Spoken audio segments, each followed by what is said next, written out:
সৎ কাজের আদেশ করেন, অসৎ কাজে নিষেধ করেন। পরিবার থেকে শুরু করেন। আপনি ব্যক্তিটা গড়ে তোলেন, পরিবারটাকে ইসলামিক পরিবারে গড়ে তোলেন।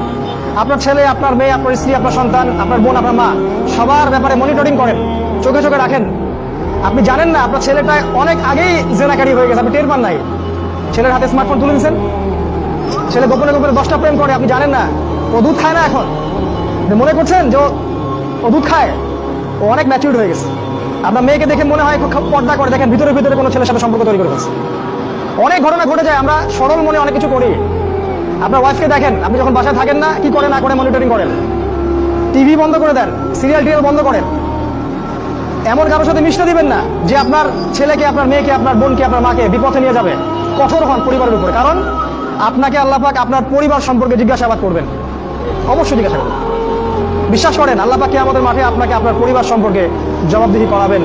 প্রত্যেকটা বিষয় আপনি দাওয়াত দেন।